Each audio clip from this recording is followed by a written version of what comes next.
Hi అండి.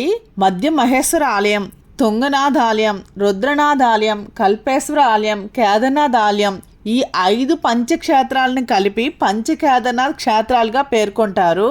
రుద్రనాథ ఆలయం భారతదేశంలో ఉత్తరాఖండ్ రాష్ట్రంలో చమోలి జిల్లాలో ఉన్న శివుని ఆలయం. ఇది పంచకేదార్నాథ్ క్షేత్రాల్లో 3వది. ఇది సముద్ర మట్టానికి 2290 మీటర్ల ఎత్తులో ఉంటుంది.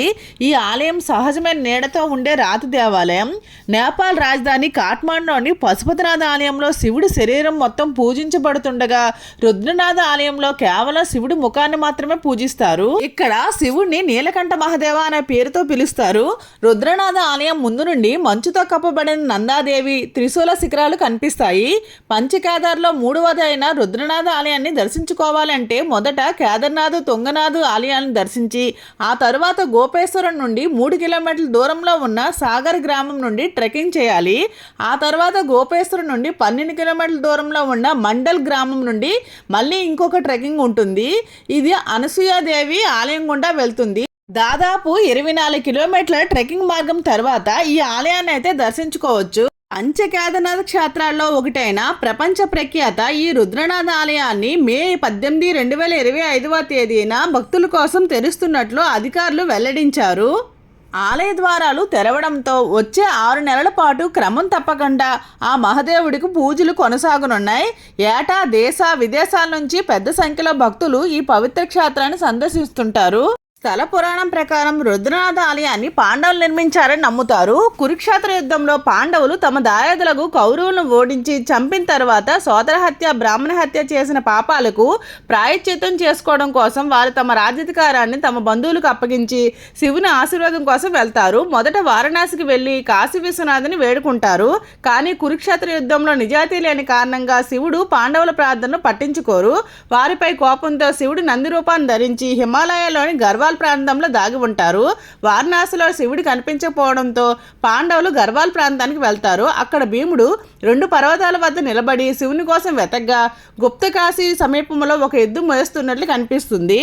భీముడు వెంటనే ఆ ఎద్దును శివుడిగా గుర్తించి ఎద్దు తోకను, ఎనుక కాలును పట్టుకుంటాడు. కానీ ఎద్దు రూపంలో ఉన్న శివుడు భూమిలోకి అదృశ్యమవుతాడు. ఆ విధంగా కేదార్నాథ్లోని మూపురం, తుంగనాథ్లో చేతులు, రుద్రనాథ్లో ముఖం, నాభి, మధ్య మహేశ్వరంలో పొత్తి కడుపు, కల్పేశ్వరంలో ఎంట్రుకలు కనిపిస్తాయి. 5 వేరువేరు రూపాల్లో తిరిగి కనిపించడంతో పాండవులు సంతోషించి శివుని పూజించడం కోసం 5 ప్రదేశాల్లో దేవాలయాలు నిర్మించి పాండవులు తమ పాపాల నుండి విముక్తులవుతారు. పాండవులు మోక్షం కోసం కేదార్నాథ్లో ధ్యానం, యజ్ఞం చేసి ఆపై స్వర్గారోహిణి అనే స్వర్గ మార్గం ద్వారా మోక్షాన్ని పొందుతారు. పంచకేదార్ దేవాలయాల్లో శివదర్శనం పూర్తి చేసిన తరువాత బద్రీనాథ్ దేవాలయంలో విష్ణువుని సందర్శించడం అనేది అనాదిగా వస్తున్న ఒక ఆచారం. ఇలా చేయడం వల్ల మోక్షం లభిస్తుందని ఒక నానుడి. శీతాకాలంలో రుద్రనాథ్ నుండి గోపేశ్వరంలోని గోపీనాథ్ మందిరానికి పూజ కోసం శివుని విగ్రహాన్ని తీసుకువస్తారు. డోలీ యాత్ర గోపేశ్వరం నుండి సాగరం మీదుగా ప్రారంభమవుతుందంట. ఈ ఆలయంలో శ్రావణ మాసంలో పౌర్ణమి రోజున వార్షిక జాతరను జరుపుతారంట. రుద్రనాథ ఆలయంలో పూజారులుగా గోపేశ్వరంలోని భట్లు, తివార్లు ఉన్నారు. పంచకేదార్నాథ్ క్షేత్రాల్లో రుద్రనాథ్ అధిరోహణ మార్గం అత్యంత కఠినమైనదిగా పరిగణించబడుతుంది. రుద్రనాథ్కి సమీప విమానాశ్రయం అయితే డెహ్రాడూన్ 258 కిలోమీటర్ల దూరంలో ఉంటుంది. సమీప రైల్వే స్టేషన్ అయితే రిషికేశ్ 241 కిలోమీటర్ల దూరంలో ఉంటుంది. రుద్రనాథ్కి ట్రెక్కింగ్ మార్గాలు చాలా వరకు గోపేశ్వరం లేదా సమీప ప్రాంతాల నుండి అయితే ఉంటాయి. గోపేశ్వరం నుండి అయితే 5 కిలోమీటర్ల దూరంలోను, సాగర్ గ్రామం నుండి అయితే 5 కిలోమీటర్ల ఎత్తులోనూ ఉంటుంది. యాత్రికుల వసతి కోసం ఇక్కడ రుద్ర హోటల్ అయితే ఉంటుందంట. వచ్చే 6 నెలల కాలం పాటు తెరిచి ఉన్న ఈ దేవాలయాన్ని అయితే తప్పక దర్శించుకోండి. మీకు కనుక నా వీడియో నచ్చుంటే లైక్ చేయండి, షేర్ చేయండి, సబ్స్క్రైబ్ చేయడం మర్చిపోకండి. నా వీడియోలో ఏదైనా మిస్టేక్ ఉన్నట్లయితే తప్పనిసరిగా కామెంట్ చేయండి. నెక్స్ట్ వీడియోలో ఆ మిస్టేక్ నేను చేయకుండా నాకు ఉపయోగపడుతుంది.